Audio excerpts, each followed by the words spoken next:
Today we're going to be reviewing an article or a report, I should say, from CB Insights, Venture Capital Funding Report Q4 2020. Link will be in show notes and then in the comments for social media platforms. But first, Doug, talk about the source. Is this a place you go to often for research and insights? And have you found it to be quality over time? All right, so CB Insights is one of the sources of data analytics that I trust the most, actually, around venture capital and trends in the industry. Just to give you a little bit of the origin, so they were actually a federally funded grant recipient in the early days to develop a strong grant analytics. Strong data analytics around the venture capital industry, because at the time there were none. And at the time, and then you really focused on what does the data tells us, how can we scrape as many sources as possible and make sense of all of that. And so I've just sort of stuck with it for the past 6 years or so. And they have some of the most insightful reports I've read, even greater insights than I normally get from, other sources like, EY or PwC or some of their reports. So I really lean towards CB Insights in areas like this, particularly when it comes to the venture capital industry, because they give you the pure, unabashed truth, not the glossy version of what's going on in the industry. Yeah. So the reports, the high level of the report's pretty brief, and I'll get to the highlights, which are 2020 investments hit new annual record despite the pandemic. I guess what are you reading? How do you read into this? So my first reaction is, with 130 billion being invested last year, my mind immediately goes to the amount of capital and dry powder that must have been raised in the years prior to that. Right. So if you can deploy 130 billion in a pandemic year where for most of the year it was shut down, the world was shut down, that means you've got a lot of dry powder left. And so that's my first reaction. My second reaction is that that's just an obscene amount of money. Like that's a 19% increase over last year. And that concerns me, because that also makes me wonder about the size of deals. If you're doing less, there's a 9% decrease in the done, but yet the total amount of capital, that means those rounds must have been, that speaks to later stage companies. And it's the question, does that filter play? What was your first reaction about it? Well, yeah, great call. I think it was surprising that it was up, but I think you captured that well, that, it was probably off. The trend was probably actually trending even higher, and it probably got, the growth got stunted. So who knows what that number would have been. But the very second point that they noted was the number of mega rounds hitting a new record in 2020. And so, for me, that kind of signals that is the definition of venture capital shifting, right? So, or what we compare, is it still apples to apples? Like, now that there's these mega rounds consistently happening, and more of the dollars are flowing to those, companies are keeping less money, or I guess are taking more money privately so that they don't need as much publicly. They don't want to go public as early, which is maybe a part of a bigger trend. But yeah, I think kind of segueing right into that next point of the number of mega rounds going up, is what I saw, which means how much is going, basically, is this just growth? Is it venture capital? Is it growth capital? And are we really helping start startups? Or are we just putting more rounds of money into Uber and Airbnb? And what is that? What's the downstream effect on the industry? My initial reaction always goes back to the experience of a founder. It's like, when you're raising these mega rounds, and investors are deploying 130 billion in a pandemic year, what are you doing to employees? Like, what's the effect on the cap table to all of the early employees?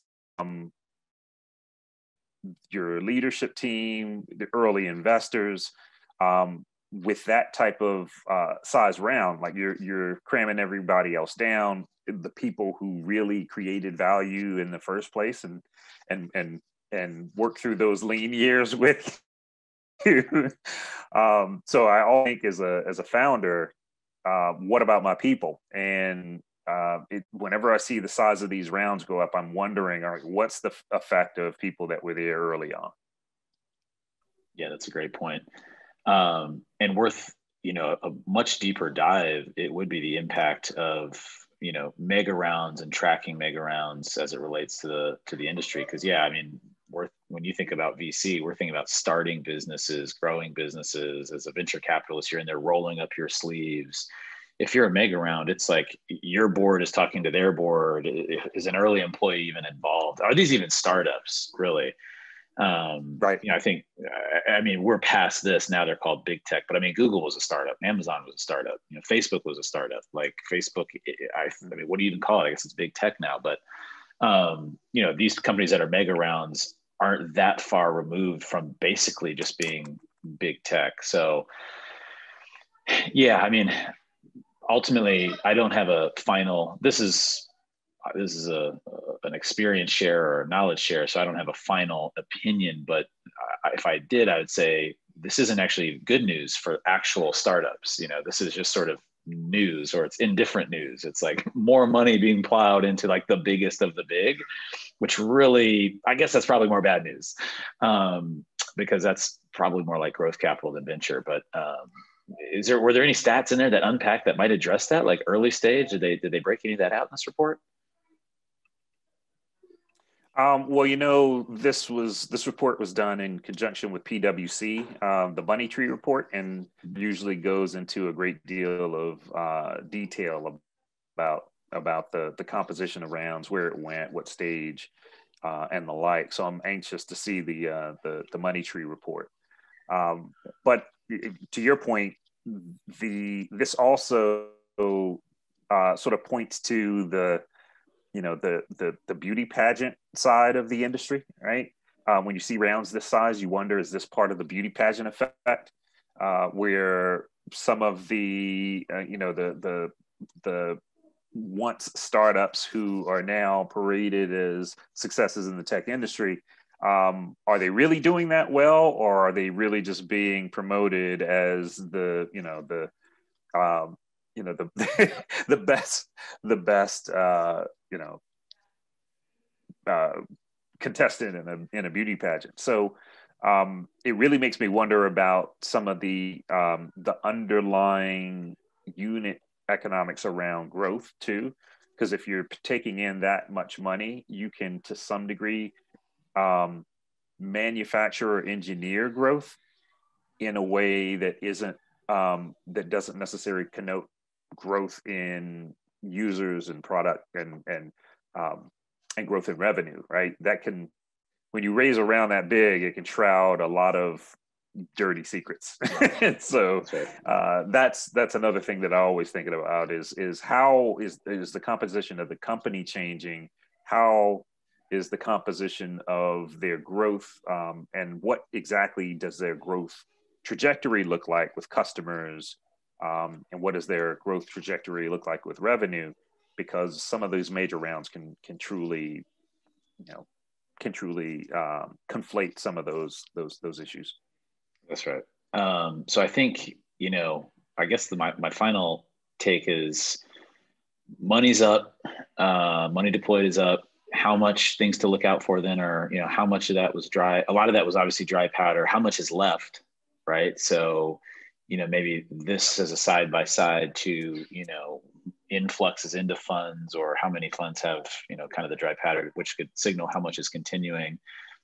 Wanting to discount the mega round a little bit because it's sort of not the startup, not the traditional thing. But I mean, even in this report, still half of it was raised as non-mega rounds. I mean, they could still all be late series, but there's still 63 or so odd billion of that 130 or 66.7 that was non-mega round. And then what are the kind of impacts of, or what does that mean for overall growth of startups and startups impact kind of on the world? Is this just sort of late in the game obfuscation of other things? Is it, is it meaningful to growth, or is it just like I'm buying more growth and this is a pre-IPO thing? So will the mega rounds actually have impact? So is there more dry powder? All these mega rounds, how do we sort of discount all of this knowledge for that? But then the last thing that I did, this doesn't address sort of what our trend is around, we're looking for trends in inclusive capital. Is there any stats in this or follow-ons from a report like this that might indicate if they're addressing any of the kind of issues that are at hand with the trends in inclusive capital? My sense is that would come a little bit later as they dig into the granular results that they're getting. To your point earlier, I think these are just sort of level responses of what happened in the industry last year. And we will hear more in the upcoming months about what that means for inclusivity. I do expect there to be a trend up in investing in women and founders of color. The question is, did that follow the same ratio? Does that follow the same rate of increase as the overall investments? You mentioned something that I think is worth doubling down on, and that's the life cycle of funds as well. So what would really be great is to see an overlay of when these funds were created, when they first closed versus where we are today, because it may be a case that some of these funds raised a ton of money in mid 2015, and now they're trying to make up for the lack of investments earlier in their fund life. So once we get closer again to that 10-year horizon where they need to make returns for their LPs, are they now backloading all of these investments? And that's why we see so many mega rounds, because those funds will have gone through their entire life cycle sometime soon. I'd love to see that type of analysis overlaid on these macroeconomic stats. Yep. No, I think so. We've got a couple good things to keep looking out for. Not only the corresponding granularization of the data of types of investments, types of companies, a focus on inclusivity against the increase in 14% year over year total investment. Total deals were at 6,000 deals, which was a 9% decline in number of deals, which can't even say is that significant given there was a pandemic. But how are these other things that are important to us tracking alongside of these trends? And then to your point, what's the relationship of money deployed to life cycle of funds? And is that an important correlation, or do we find later that it's not, because there's always more, one fund's exiting and one fund's starting. So those are good things to keep track over time. Okay, cool. Great find on this article. Link posted. Any closing thoughts on this piece of information? Yeah, actually, just on the life cycle of the funds, I thought just occurred to me as you were talking, subsequent funds never get smaller for any VC firm. So what that means to me, if we're at the end of the life cycle of several of the larger funds, then their next fund, fund N+1, whatever that is almost always going to be larger. It's almost a certainty, right? So that also means that will that project more of the same behavior, more of that downstream movement to more mature companies, growth capital and the like. I do think there is something to learn from that, because I've never seen a fund actually get smaller in their second or third or fourth or fifth fund. They always get larger. So what does that mean for the long term? Yeah. And it sounds like it means more money, but then we have to ask, do we want that? Is it just a fact, is exactly progress a factor of more? The answer could arguably be no, it's not. It's about better. But all right, more to come on that. Cool. Happy Friday. Thanks for your time, Doug. Man. Yeah, Talk to you soon.